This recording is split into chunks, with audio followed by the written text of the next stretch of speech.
اسلام اسلام رضا صاحب قبلہ، سید ہاشم میاں صاحب قبلہ اور ممبر رسول پر جتنے بھی میرے معزز علماء، خطبہ، شعراء بیٹھے ہیں اور اس مجمع میں حاضر اہل بستی، قرب و جوار، دور دراز سے آئے ہوئے تمامی برادران اسلام،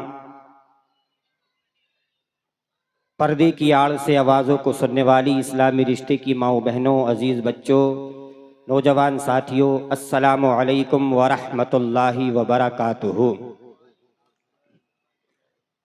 الحمدللہ الذی اعلی منزلۃ المؤمنین بکریم خطابہ ورفع درجۃ العالمین بمعانی کتابہ وخص المستنبتین منہم بمزید الاصابۃ وثوابہ والصلاة والسلام علی النبی وعلی آلہ واحبابہ واصحابہ اجمعین، اما بعد فاعوذ باللہ من الشیطان الرجیم، بسم اللہ الرحمن الرحیم۔ من عمل صالحا من ذکر او انثی وَهُوَ مُؤْمِنٌ فَلَنُحْيِيَنَّهُ حَيَاةً طَيِّبَةً وَلَنَجْزِيَنَّهُمْ أَجْرَهُمْ بِأَحْسَنِ مَا كَانُوا يَعْمَلُونَ۔ قال رسول اللہ صلی اللہ تعالی علیہ وسلم: الا كلكم راع وكلكم مسؤول عن رعیتہ۔ صدق اللہ العظیم وصدق رسولہ النبی الکریم، ونحن على ذلك لمن الشاہدین والشاکرین والحمد للہ رب العالمین۔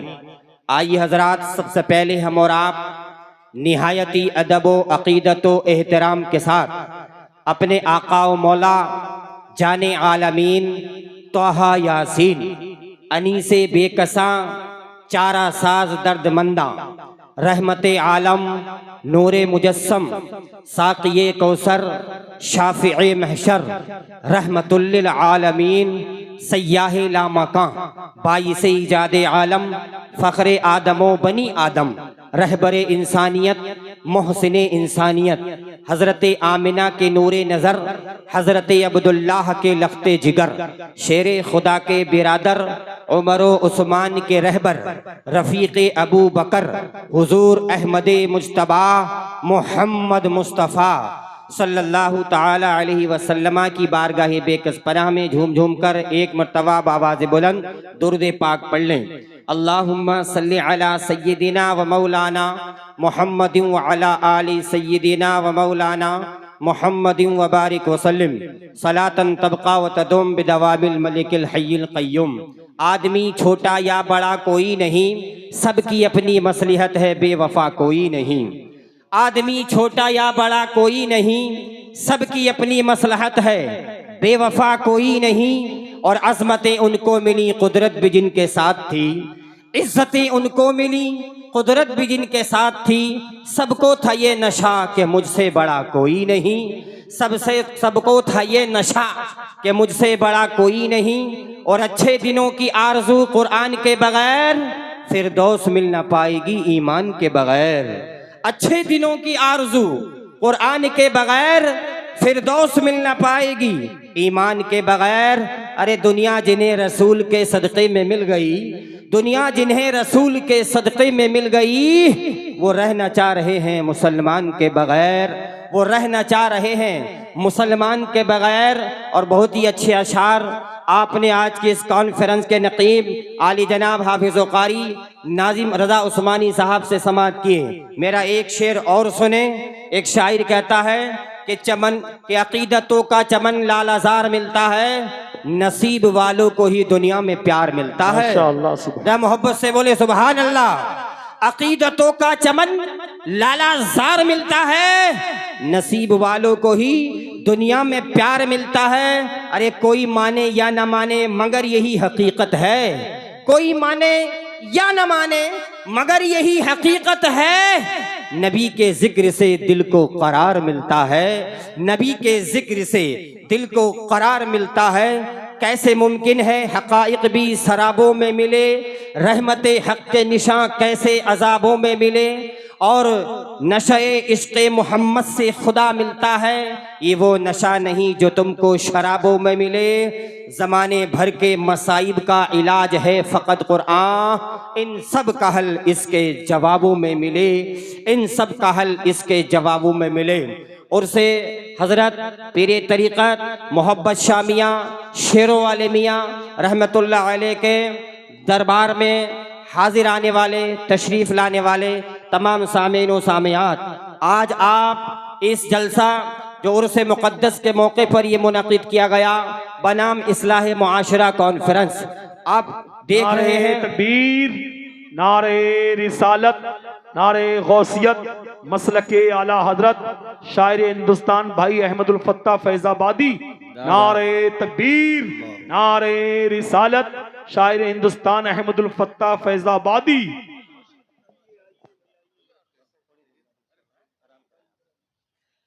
حضرات آپ دیکھ رہے ہیں کہ منبر رسول پر ایک ہندوستان کا ایک مقبول ترین لہجہ جس کو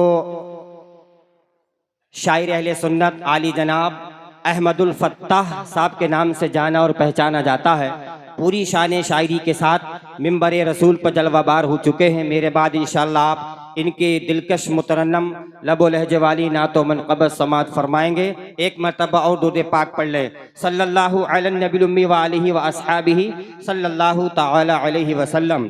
ایک شاعر کہتا ہے کہ حقیقت روبرو ہو تو اداکاری نہیں چلتی، خدا کے سامنے بندوں کی مکاری نہیں چلتی۔ ارے ہمارا دبدبہ خالص ہماری زندگی تک ہے، تمہارا دبدبہ خالص تمہاری زندگی تک ہے، کسی کی قبر کے اندر زمینداری نہیں چلتی۔ آج کی یہ اصلاح معاشرہ کانفرنس میں آپ کو بتلاؤں معاشرہ کسے کہتے ہیں، معاشرہ کس چیز کا نام ہے؟ تو میرے عزیزو، سماج اور معاشرہ ایک ساتھ رہنے سہنے کا نام ہے۔ معاشرہ انسانوں کا ہوتا ہے، جانوروں کا نہیں ہوتا۔ جانور ایک ساتھ نہیں رہ سکتے کیونکہ وہ آپس میں ایک دوسرے سے نفرت کرتے ہیں، لیکن انسان یکجا رہتے ہیں، وہ ایک دوسرے سے بے تعلق نہیں رہ سکتے۔ ان کی زندگی کا لطف مل جل کر رہنے میں ہے۔ لیکن میں آپ کو بتاؤں بہترین معاشرہ کسے کہتے ہیں، بہترین سوسائٹی کسے کہتے ہیں؟ تو میرے عزیزو، بہترین معاشرہ وہ ہے جس میں نیکیوں کا بول بالا ہو، بہترین معاشرہ وہ ہے کہ جس میں عقیدہ و عمل کی پختگی ہو، بہترین معاشرہ وہ ہے کہ جس میں اتفاق اور اتحاد ہو، جس میں ہمدردی ہو، جس میں غم گساری ہو، جس میں متانت ہو، جس میں سنجیدگی ہو، جس میں شرمندگی ہو، جس میں تقوی ہو، طہارت ہو، پاک دامنی ہو، عفت معابی ہو۔ بہترین معاشرہ وہ ہوا کرتا ہے کہ جس کے اندر حق پرستی ہو، حق شناسی ہو، حق گوئی ہو، بے باکی ہو۔ بہترین معاشرہ وہ ہوا کرتا ہے کہ جس کے اندر سخاوت ہو، دریا دلی ہو، جس کے اندر جرأت ہو، ہمت ہو، شجاعت ہو، شفقت ہو، رحمت ہو، امانت ہو، دیانت ہو، ایفاء عہد ہو، خوف خدا ہو۔ بہترین معاشرہ وہ ہوا کرتا ہے کہ جس کے اندر سلامتی ایمان ہو، صلابت ایمان ہو، قوت ارادی ہو، سلامتی فکر ہو۔ ایسا معاشرہ صحیح معاشرہ ہوتا ہے جو تمام برائیوں سے پاک ہونا چاہیے۔ میرے عزیزو، مسلمانوں کا معاشرہ ایک صحت مند اور تندرست جسم کی طرح ہونا چاہیے، نہ اسے لو لگنا چاہیے، نہ اسے سرد گرم ہوائیں لگیں، نہ خزاں کے جھٹکے اسے کوئی تکلیف پہنچائیں، نہ کسی کی عمل جراحی اس کو تکلیف پہنچائے، نہ اس سے بدبو پھیلے، نہ اس کا زخم پھیلے، نہ وہ ناسور بنے، نہ اس سے خون نکلے، نہ اس سے پیپ نکلے، نہ اس میں میل ہو، نہ اس میں کچیل ہو۔ لیکن میرے بھائیوں، دل کے اپنے سینے پر ہاتھ رکھ کر بتائیے، دل کی تختی پر ہاتھ رکھ کر بتائیے، آج کیا مسلمانوں کا معاشرہ ایسا ہے؟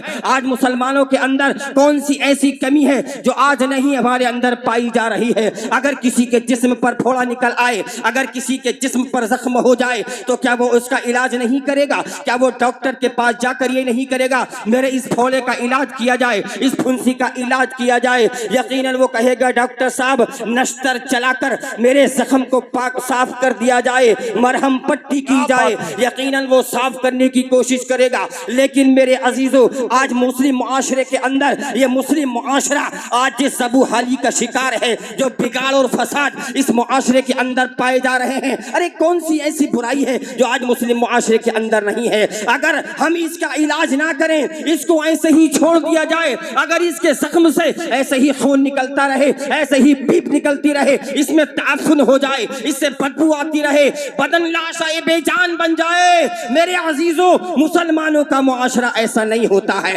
لیکن سوال یہ ہے کہ مسلم معاشرے کو آلائشوں سے آلودہ کس نے کیا؟ اس کو بیماریاں کیسے لگ گئیں؟ وہ کیا وجوہات ہیں جو آج مسلم معاشرے کو خون کی طرح کھائے جا رہے ہیں, چونک کی طرح لپٹ کر اس کا لہو چوس رہے ہیں؟ وہ کیا اسباب ہیں؟ مسلم معاشرے کے جو جسم پر لگے ہوئے زخم ہیں وہ ناسور کی شکل اختیار کرتے جا رہے ہیں. ہمیں اسی ناسور کا علاج تلاش کرنا ہے, ہمیں اسی کا حل تلاش کرنا ہے. آج ہمارے معاشرے کے اندر کیا حال ہے؟ کہیں ایمانی اور اخلاقی کمزوری ہے, کہیں عقیدے کی کمزوری اور مداہنت ہے, تو کہیں پر ارکان اسلام سے دوری ہے, تو کہیں پر دین سے بیزاری ہے, تو کہیں پر ترک سنت ہے, تو کہیں پر طرح طرح کی خرافاتیں ہیں, تو کہیں پر عزیزو غور کرنے کی بات ہے طرح طرح کی خرافات ہو رہی ہیں. شادی بیاہ کی تقریبات میں خود نمائی اور فضول خرچیاں کی جا رہی ہیں, دوسروں کی حق تلفی, خود غرضی, مفاد پرستی.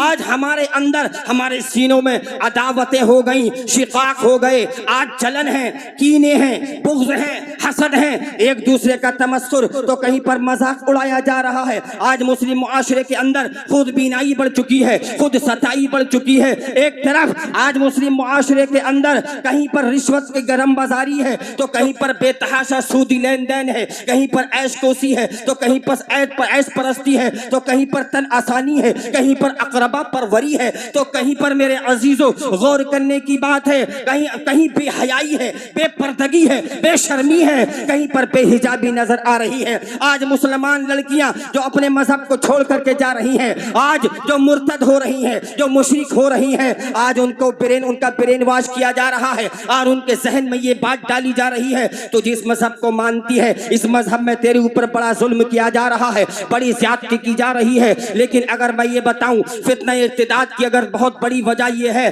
اگر میں آپ کو بتاؤں اگر فتنہ ارتداد آج ہمارے معاشرے میں بڑھتا چلا جا رہا ہے تو اس کی ایک بہت بڑی یہ ہے کہ اسلام نے عورت کو جو مقام دیا ہے یا تو ہم نے اس کو سمجھا نہیں ہے, اور اگر سمجھا ہے تو ہم نے اس کو اپنی سوسائٹی اور اپنے سماج پر اپلائی نہیں کیا ہے. آج بھی ہمارے مسلم معاشرے کے اندر ایسے لوگ ہیں جو یہ سوچتے ہیں کہ عورت پیر کی جوتی ہے, اس کو سر کا تاج نہ بنایا جائے. آج بھی ہماری سوسائٹی کے اندر ایسے لوگ ہیں جو بیٹے کی پیدائش پر تو لڈو بانٹا کرتے ہیں, مٹھائی بانٹا کرتے ہیں, لیکن بیٹی کی پیدائش پر ان کے چہرے پر چنتا کی لکیریں آ جاتی ہیں. یہ ڈسکریمنیشن, یہ بھید بھاؤ اسلام اس کی تعلیم نہیں دیتا. اسلام یہ تو نہیں کہتا کہ مرد عورت دونوں برابر ہیں, یہ اسلام کی شکشا نہیں ہے, یہ اسلام کی تعلیم نہیں ہے. اسلام یہ کہتا ہے عورت کا اپنا ایک الگ مقام ہے, مرد کا اپنا ایک الگ مقام ہے. مرد عورت بننے کی کوشش نہ کرے, عورت مرد بننے کی کوشش نہ کرے. اسلام یہ کہتا ہے اے عورت تو گھر کی ملکہ ہے,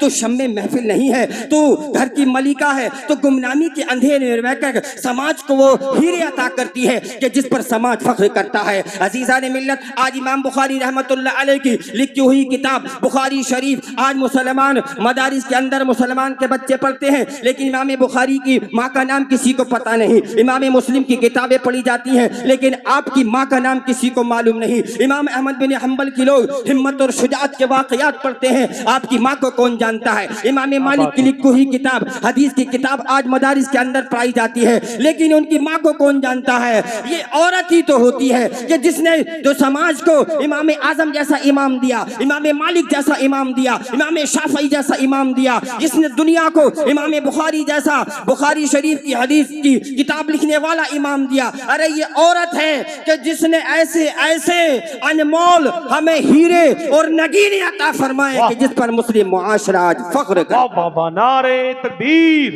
نعرے رسالت, مسلک اعلی حضرت, فیضان اولیاء اکرام. لیکن ماشاءاللہ آج مسلم معاشرے کے اندر کہیں پر آج یہ عورت آج بے پردگی، بے شرمی اور بے حجابی آج ہمارے معاشرے کے اندر بڑھتی جا رہی ہے. بد امنی، آپس میں اختلاف، انتشار اور اختلاف یہ بڑھتے چلے جا رہے ہیں. دوسروں سے میل ملاپ، دوستی، حاضر باشی اور یارانہ اور اپنوں کی جڑیں کھودنا، دوسروں کو سروں پر بٹھالنا. کہیں پر نشہ خوری ہو رہی ہے، کہیں پر شراب نوشی ہو رہی ہے، کہیں پر سٹا ہے، کہیں جوا ہے، کہیں لاٹری ہے، تو کہیں قمار بازی ہے، کہیں چوری ہے، کہیں ڈکیتی ہے، کہیں رہزنی ہے. حد تو یہ ہے کہ مسلمان تیرے معاشرے میں خون ناحق کا ارتکاب تک کیا جا رہا ہے.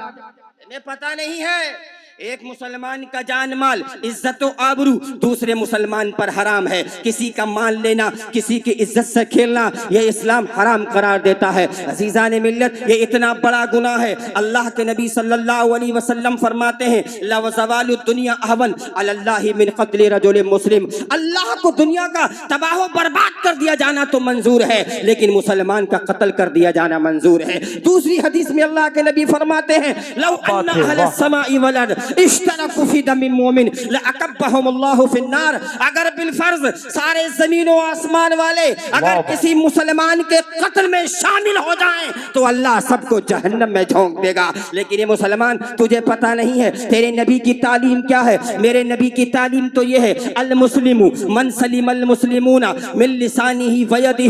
سچا مسلمان وہ ہوا کرتا ہے، پکا مسلمان وہ ہوا کرتا ہے کہ جس کے ہاتھ سے اور جس کی زبان سے دوسرے مسلمان سلامت رہیں. آج ہمارے اندر بد امنی، اختلاف، انتشار، دوسروں کو سروں پہ بٹھالنا، اپنوں کی جڑیں کھودنا یہ ہمارے معاشرے کے اندر ایک عام بات ہوتی چلی جا رہی ہے. عزیزان ملت اسلامیہ اور آگے بڑھیے. یہ ساری برائیاں تو ہو رہی تھی لیکن رہی صحیح کسر اس موبائل نے پوری کر دی. شاعر کہتا ہے ایک دو زخم نہیں جسم ہے سارا چھلنی، ایک دو زخم نہیں جسم ہے سارا چھلنی. درد حیراں ہے کہ اٹھے بھی تو کہاں سے اٹھے، درد حیراں ہے اٹھے بھی تو کہاں سے اٹھے. آج سے 20 سال پہلے ہم یہ تصور بھی نہیں کر سکتے تھے کہ یہ موبائل اور انٹرنیٹ اتنی ترقی کر جائے گا. آج سے 20 سال پہلے ایک نعرہ دیا تھا ریلائنس کمپنی کے مالک دھیرو بھائی امبانی نے، کر لو دنیا مٹھی میں. آج موبائل کے ذریعے حقیقت میں دنیا ہماری مٹھی میں آ گئی. ایک آدمی ہمارا سعودی عرب میں بیٹھا ہوا ہے، ایک آدمی ہمارا کویت میں بیٹھا ہوا ہے، ایک آدمی ہمارا ہمارے ملک سے باہر دوسری کنٹری میں بیٹھا ہے. ہم اس سے ویڈیو کال پر بات کر رہے ہیں. حقیقت میں ایسا لگتا ہے کہ وہ ہماری روبرو بات کر رہا ہے. یہ موبائل آ کر کے یہ موبائل ہمیں نعمت کی شکل میں ملا تھا، لیکن اللہ فرماتا ہے وَآتَاكُم مِّن كُلِّ مَا سَأَلْتُمُوهُ. میرے بندو تم نے اللہ سے جس چیز کا سوال کیا اللہ نے تمہیں وہ چیز عطا فرمائی. اگر تم اللہ کی نعمتوں کو شمار کرنا چاہو تو تمہارے بس کی بات نہیں ہے. لیکن یہ انسان ہے، اللہ نے اس کو اتنی نعمتیں عطا فرمائی، ان کا ایسا استعمال کرتا ہے، ان کو ایسے یوز کرتا ہے کہ ان کا میس یوز کرتا ہے. اللہ فرماتا ہے ان الانسان لظلوم کفار. یہ انسان بہت بڑا ظالم بن جاتا ہے، بہت بڑا ناشکرا بن جاتا ہے. میرے بھائیو، تو آج مسلم معاشرے کے اندر بے پردگی، بے حیائی، عریانیت، فحاشی ہر چیز عام ہوتی چلی جا رہی ہے. لیکن ہم کب بیدار ہوں گے؟ ہمارا شعور کب جاگے گا؟ ہم خواب غفلت سے کب جاگیں گے؟ معاشرہ چل رہا ہے، گھر گھر میں آگ لگی پڑی ہے، گلی گلی سے شعلے اٹھ رہے ہیں، اور ایک ہم ہیں جو آرام سے میٹھی نیند کے مزے لے رہے ہیں. حد تو یہ ہے کہ ان تمام برائیوں کو ہم اپنی آنکھوں سے دیکھنے کے بعد، کانوں سے سننے کے بعد، عقل سے سمجھنے کے بعد ہم اندھے، بہرے اور گونگے ہو جاتے ہیں. سماج کے اندر سدھار اور اصلاح معاشرہ تبھی ہوگی جب ہر ایک انسان اصلاح معاشرہ کی ذمہ داریوں کو ادا کرے گا. سماج تبھی سدھر سکتا ہے. جیسے ہی ہم برائی دیکھیں یا تو اس کو ہاتھ سے روکیں یا اس کو زبان سے روکیں یا اس کو دل سے ہم برا جانیں. اگر ہم خلوص کے ساتھ دنیا سے، اگر ہم اپنے مسلم معاشرے سے ان برائیوں کا خاتمہ کرنے کے لیے خلوص کے ساتھ لگ جائیں گے تو اللہ ہماری کوشش کو ضرور قبول کرے. واہ ماشاءاللہ، بے شک، زندہ باد. میرے بھائیو، اگر یہ ناسور ایسے ہی بڑھتے رہے اگر یہ برائیاں مسلم معاشرے میں ایسے ہی بڑھتی رہیں تو ہم اللہ کی گرفت سے کل بروز قیامت بچ نہیں پائیں گے۔ اللہ کے نبی فرماتے ہیں اے سنو الا کلکم راعی وکلکم مسئول عن رعیتہ، اللہ نے تم میں سے ہر ایک کو نگراں بنایا ہے، اللہ نے تم میں سے ہر ایک کو ذمہ دار بنایا ہے۔ میرے نبی فرماتے ہیں فالامام الذی علی الناس راعی وہو مسئول عن رعیتہ، جس کو اللہ نے کسی ملک کی بادشاہت عطا فرمائی ہے، جو کسی مملکت کا بادشاہ ہے، جو سربراہی حکومت ہے، وہ اپنی رعایا پر اگر انصاف اپنی رعایا کے ساتھ اگر انصاف نہیں کرتا ہے، اپنی رعایا کے ساتھ اگر وہ ظلم کرتا ہے، کسی کو ایک آنکھ سے دیکھتا ہے، کسی کو دو آنکھوں سے دیکھتا ہے، اگر وہ ڈسکریمنیشن کے ساتھ کام لیتا ہے، اگر بھید بھاؤ کے ساتھ کام لیتا ہے، اللہ کے نبی فرماتے ہیں فالامام الذی علی الناس راعی وہو مسئول عن رعیتہ، جس کو اللہ نے بادشاہت عطا فرمائی ہے، اگر اپنی رعایا کے بارے میں وہ انصاف سے کام نہیں لیتا ہے تو کل قیامت کے دن اپنی نگرانی اور اپنی ذمہ داری کا خدا کے سامنے اس کو جواب دینا پڑے گا۔ لیکن یہ معاشرہ کیسے سدھرے گا؟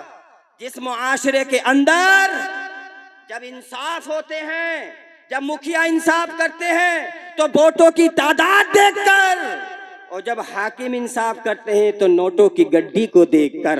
جہاں پر ووٹوں کی تعداد دیکھ کر، نوٹوں کی گڈی کو دیکھ کر انصاف کیا جائے گا، وہ انصاف نہیں ہوگا، وہاں پر بھید بھاؤ ہوگا، وہاں پر تفریق ہوگی۔ اگر انصاف دیکھنا ہے تو فاروق اعظم کا انصاف دیکھو۔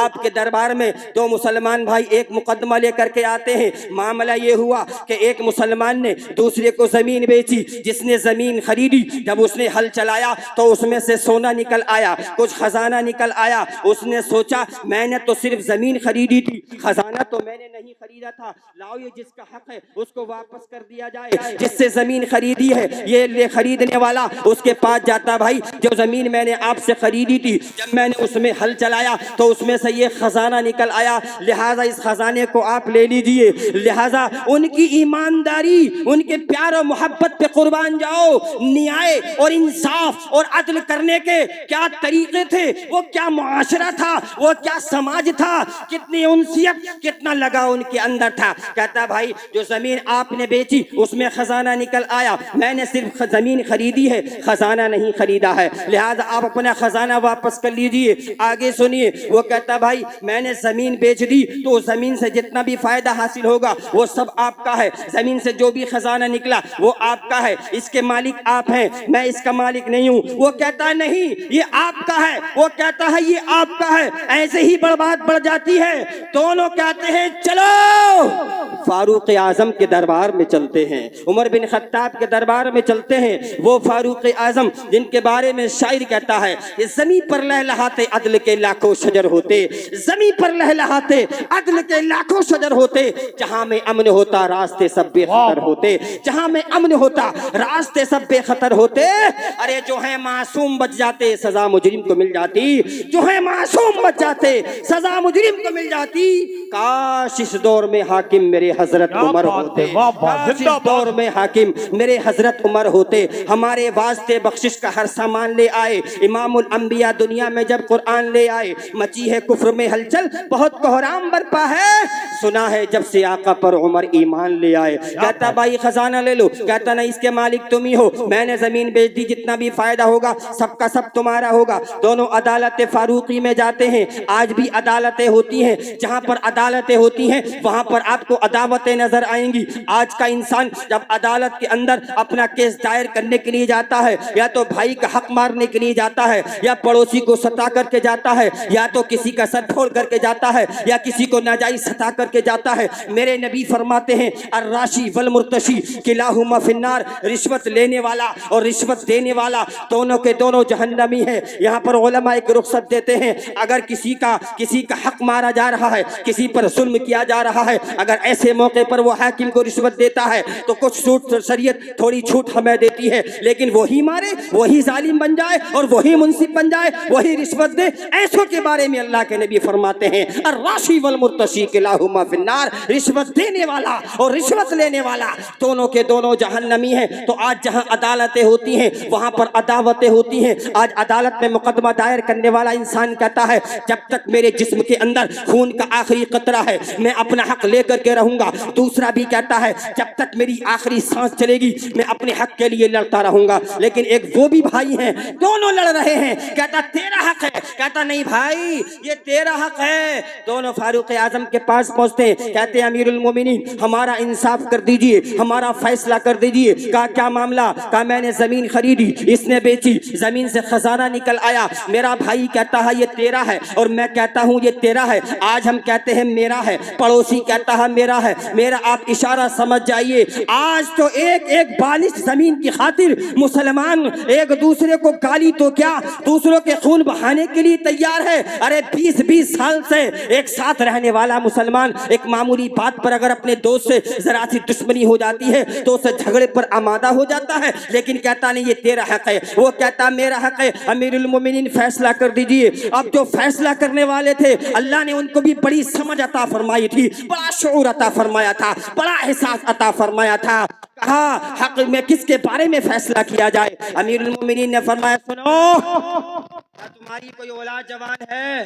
ایک کہتا امیر المومنین میرا بیٹا جوان ہے, دوسرا کہتا میری بیٹی جوان ہے. امیر المومنین نے فرمایا اپنے بیٹے کا اس کی بیٹی کے ساتھ نکاح کر دو, جو خزانہ ملا ہے بیٹی کو جہیز میں دے دو, تیرا بھی حق ادا ہو جائے گا اور اس کا بھی حق ادا ہو جائے گا. تو میرے عزیزو اللہ کے نبی فرماتے ہیں تم میں سے ایک ذمہ دار ہے جس کو اللہ نے بادشاہت عطا فرما دی, کسی ملک کا راجہ بنا دیا, کسی ملک کا حکمران بنا دیا, کوئی سربراہ مملکت بن گیا. اگر وہ اپنی رعایا کے ساتھ ظلم کرتا ہے تو کل قیامت کے دن اس کو خدا کے سامنے جواب دینا پڑے گا. آگے میرے نبی فرماتے ہیں والرجل الذی راعٍ علی اہل بیتہ وہو مسئول عنہ, اور وہ آدمی جو خاندان کا بڑا ہے, جو پریوار کا بڑا ہے, جو پریوار کا مکھیا ہے, اگر اس کی اولاد اگر بگڑ رہی ہے, اگر دین اسلام سے دوری اختیار کرتی جا رہی ہے. آج ہمارا حال یہ ہے کہ آج ہم دنیا کے معاملے میں تو بڑے چاق و چوبند نظر آتے ہیں, جب ہم صبح کو اٹھتے ہیں فجر کے فوراً کے بعد ہماری دوڑ دھوپ جاری ہو جاتی ہے,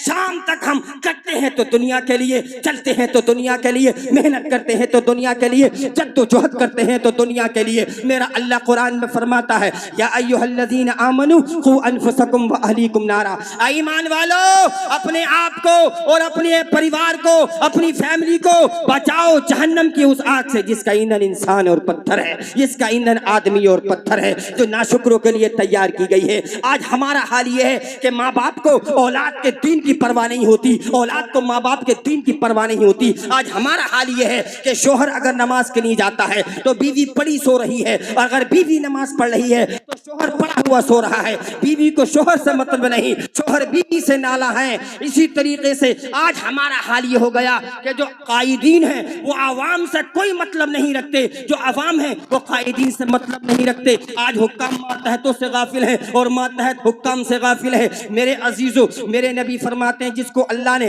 پریوار کا بڑا بنا دیا, جس کو اللہ نے پریوار کا مکھیا بنا دیا, اگر اپنی ذمہ داری کو ادا نہیں کرتا ہے تو کل قیامت کے دن اس کو اپنی ذمہ داری کا جواب دینا پڑے گا. میرے نبی فرماتے ہیں وہ عورت جس کو اللہ نے, ایک عورت جو ہوتی ہے اپنے شوہر کے مال, اپنے شوہر کے گھر کی پوری ذمہ دار ہوتی ہے, اگر اس میں خیانت کرے گی اس کو جواب دینا پڑے گا. میرے نبی فرماتے ہیں اگر غلام ہے اس سے اس کی آقا کی نگرانی کے, اس کے اپنے آقا کے مال کی حفاظت کیسی کی, اس سے کیسی نگرانی کی, اس کے بارے میں بھی اس کو جواب دینا پڑے گا. میرے عزیزو آج ہمارے معاشرے کے اندر یہ ناسور, یہ بیماریاں, یہ برائیاں, یہ اختلاف, یہ انتشار, یہ آپسی جھگڑے کیوں بڑھتے چلے جا رہے ہیں؟ اس لیے کہ طریقے مصطفیٰ کو چھوڑنا ہے وجہ بربادی, طریقے مصطفیٰ کو چھوڑنا ہے وجہ بربادی.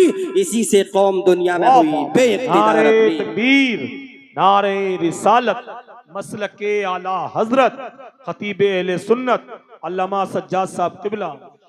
آج کا دور ترقی کا دور کہلاتا ہے, زندگی کی ہر میدان میں ترقی ہے, نئی نئی ایجادات وجود میں آ رہی ہیں, سائنسی ترقیات کی بہتات ہے, نئے نئے اکتشافات کا سیلاب ہے, انسانوں کا رہن سہن بود و باش سب کچھ بدلتا جا رہا ہے. ترقی کے نام پر تہذیب کے پردے میں نہ جانے کیا کیا خرافات جنم لے رہی ہیں, اور یعنی تو فحاشی کا بازار گرم ہے. مغربی تہذیب نے انسانیت کو حیوانیت میں بدل دیا اور اس تہذیب کے متوالے آنکھیں بند کر کے اس کے پیچھے پیچھے چل رہے ہیں, کان بہرے ہو گئے, منہ پر قفل لگ چکے ہیں, ہماری سوچنے سمجھنے کی صلاحیت بالکل مفلوج ہو چکی ہے۔ مغرب سے آنے والی ہر چیز بڑی فراخ دلی وسعت نظری کے ساتھ قبول کر لی جاتی ہے، اور وہ شخص بڑا شریف اور مہذب اور اعلیٰ سوسائٹی کا فرد تصور کیا جاتا ہے جو سر سے پیر تک مغربیت میں ڈھلا ہوا ہو۔ وضع قطع عادت و اطوار، کھانے پینے پہننے اوڑھنے چلنے پھرنے ہر معاملے میں آج مسلمان یورپ کی تقلید کرتا ہوا نظر آ رہا ہے، انگریزی کلچر و تہذیب کو اپناتا ہوا نظر آ رہا ہے۔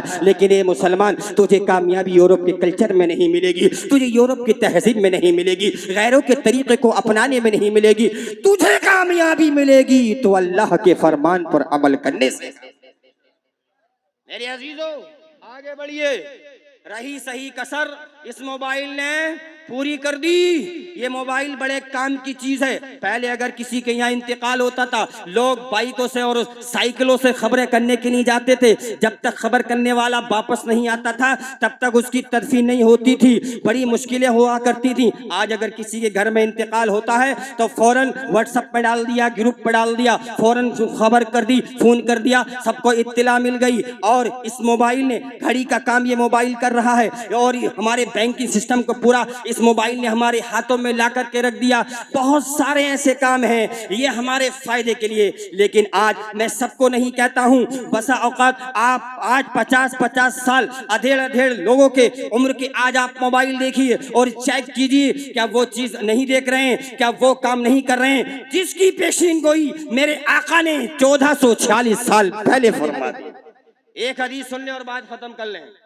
حدیث کے راوی حضرت ابو عامر حانی رضی اللہ تعالی عنہ، وہ روایت کرتے ہیں حضرت ثوبان رضی اللہ تعالی عنہ سے، وہ کہتے ہیں عن النبی صلی اللہ علیہ وسلم انہو قال لأعلمن اقوام من امتی یأتون یوم القیامت بحسنات امثال جبال تہامت بیضاء فیجعلها اللہ عز وجل ہباء منثورا۔ قال ثوبان یا رسول اللہ صفهم لنا وجلهم لنا ان لا نكون منهم ونحن لا نعلم۔ قال النبي صلى الله عليه وسلم الا انهم اخوانكم ومن جلدكم ويأخذون من الليل كما تأخذون ويأخذون من الليل كما تأخذون ولكنهم انتهكوا بمحارم الله۔ حضرت ثوبان رضی اللہ تعالیٰ عنہ فرماتے ہیں میں نے نبی کریم صلی اللہ علیہ وسلم سے فرماتے ہوئے سنا، اے ثوبان میں ایسے لوگوں کو بھی جانتا ہوں، میں ایسی قوم کو جانتا ہوں جو قیامت کے دن اتنی نیکیاں لے کر کے آئیں گے، ہم پہاڑیوں کے برابر وہ نیکیاں لے کر کے آئیں گے، نماز کی نیکیاں لے کر کے آئیں گے، روزے کی نیکیاں لے کر کے آئیں گے، زکوٰۃ کی نیکیاں لے کر کے آئیں گے، حج و خیرات اور عمرے کی نیکیاں لے کر کے آئیں گے، لیکن میرے نبی فرماتے ہیں ثوبان فَيَجْعَلَهَا اللَّهُ عَزَّ وَجَلَّ هَبَاءً مَنْثُورًا، اللہ ان کی نیکیوں کو ہوا میں اڑا دے گا، مٹی کی طرح اڑا دے گا، ذرات کی طرح اڑا دے گا۔ حضرت ثوبان عرض کرتے ہیں یا رسول اللہ صفهم لنا وجلهم لنا، ذرا کلیئر کر کے بتا دیجئے، صاف کر کے بتا دیجئے وہ کون لوگ ہوں گے، کہیں ایسا نہ ہو ہم ان کی طرح ہو جائیں اور ہمیں پتہ بھی نہ چلے۔ میرے نبی فرماتے ثوبان اما انہم اخوانکم ومن جلدتکم، وہ تمہارے ہی بھائی ہوں گے، یاخذون من کما تأخذون، جیسے تم رات گزارتے ہو ویسے وہی رات گزاریں گے، یعنی صحابہ کے زمانے کی بات اللہ کے نبی نے بیان فرمائی، جیسے تم تہجد گزاری کرتے ہو وہ بھی عبادت گزار ہوں گے، لیکن ایسے عمل کریں گے کہ جو ان کے اوپر حرام ہے۔ میرے نبی سے حضرت ثوبان عرض کرتے ہیں یا رسول اللہ وہ کون لوگ ہوں گے، تو میرے نبی فرماتے ہیں اذا خلو بمحارم اللہ انتہکوہا، تنہائی میں وہ ایسے گناہ کریں گے جو اللہ نے ان کے اوپر حرام کر دیے ہیں۔ آج رات کے 2 بجے تک، آج جب رات کے اندر اپنی چارپائی پہ لیٹا ہوا آج کا مسلمان اس موبائل سے کیا کیا حاصل کر رہا ہے، اور یعنی تو فحاشی کا وہ سیلاب امڑ گیا کہ بس خدا کی پناہ، اب خدا ہی میری کشتی کو بچائے تو بچے، ظلمتیں یاس کی ہیں ناؤ ہے طوفانوں کی۔ میرے عزیزوں سماج کا سدھار اور معاشرے کی اصلاح جبھی ہو سکتی ہے جب ہم میں کا ہر ایک انسان اصلاح معاشرہ کی ذمہ داریوں کو نبھائے گا اور نبھانے کے لیے خلوص کے ساتھ اس میں لگ جائے گا۔ عمل سے زندگی بنتی ہے، جنت بھی جہنم بھی، یہ خاکی اپنی فطرت میں نہ نوری ہے نہ ناری ہے۔ بے عمل دل ہو تو جذبات سے کیا ہوتا ہے، کھیت بنجر ہو تو برسات سے کیا ہوتا ہے، جنگ میں کاغذی افراد سے کیا ہوتا ہے، ہمتیں لڑتی ہیں تعداد سے کیا ہوتا ہے، خودی کو کر بلند اتنا کہ ہر تقدیر سے پہلے خدا بندے سے خود پوچھے بتا تیری رضا کیا ہے۔ ارے مٹا دے اپنی ہستی کو اگر کچھ مرتبہ چاہے کہ دانا خاک میں مل کر گلے گلزار ہوتا ہے۔ جو یہ کہے اسلام نے عورت کو عزت نہیں دی، اسلام نے عورت کو وقار نہیں دیا، یہ بالکل غلط ہے۔ میرے نبی فرماتے ہیں کہ جس کے گھر کے اندر بیٹی پیدا ہو، ایک نہیں بلکہ میرے نبی فرماتے ہیں من عالی جاریتین حتی تبلغا، جس نے 2 بیٹیوں کو پالا اور پوسا اور وہ بڑی ہو گئیں، بالغ ہو گئیں، کل قیامت کے دن میرے نبی فرماتے ہیں وہ اور میں اس طریقے سے ہوں گے جیسے یہ 2 انگلیاں آپس میں ملی ہوئی ہیں۔ آزادی کے نام پر آج دنیا نے کیا کیا، اگر کہیں آپ دیکھیں اگر کوئی کارخانہ کھلتا ہے، کوئی فیکٹری کھلتی ہے تو سیکریٹری کے عہدے پر آج ایک جوان دوشیزہ کو بٹھایا جاتا ہے، اگر کوئی شو روم کھلتا ہے تو ریسپشن کاؤنٹر پر ایک خوبصورت دوشیزہ بیٹھا کرتی ہے، اگر آج فلائٹ اڑتی ہے تو آج وہاں پر چائے کافی ناشتہ کھانا دینے کے لیے کس کو رکھا جاتا ہے۔ اسلام یہ کہتا ہے عورت نوکری کر سکتی ہے، جاب کر سکتی ہے، لیکن ایکسپشنل حالت میں، جنرل حالت میں وہ نہیں کر سکتی۔ اگر کوئی عورت بیوہ ہو جائے وہ کام کر سکتی ہے، وہ باہر جا سکتی ہے، اسلام نے کوئی پابندی نہیں لگائی۔ لیکن ایک شخص اگر یہ کہے اپنی ضرورت، اپنے ڈیزائر، اپنی خواہشات کو پورا کرنے کے لیے اگر یہ شوہر کہے کہ تو نوکری کر اور مجھے کام کر کے لا کر پیسہ دے، یہ میں نہیں کہہ رہا ہوں، یہ دنیا کا ڈاٹا کہہ رہا ہے کہ جن پریواروں کے اندر گھر عورت کی کمائی سے چلتے ہیں ان گھروں کا چین و سکون اکثر و بیشتر برباد ہو جایا کرتا ہے۔ اگر کمانے والا کوئی نہیں ہے، عورت بیوہ ہو چکی ہے تو وہ پردے کی حالت میں رہ کر کام کاج بھی کر سکتی ہے، لیکن اسلام یہ کہتا ہے کہ عورت جب تو بالغ ہو جاتی ہے تیرے اوپر ضروری ہے کہ پردے کو لازم کر لے، حجاب کو لازم کر لے۔ یہ پردہ تیری پہچان ہے، یہ تیرا پاس ورڈ ہے، یہ بتائے گا کہ ایک بہترین معاشرے کے اندر یہ زندگی گزارنے والی خاتون ہے۔ اللہ کی بارگاہ میں دعا ہے مجھ سے بتقاضِ بشریت لفظ مانن جو اغلاط واقع ہو گئے اللہ پاک ان کو معاف فرمائے۔ سبھی حضرات کلمہ شریف پڑھ لیں، لا الہ الا اللہ محمد الرسول اللہ، آمین آمین یا رب العالمین بجاہ سید المرسلین۔ السلام علیکم ورحمۃ اللہ وبرکاتہ۔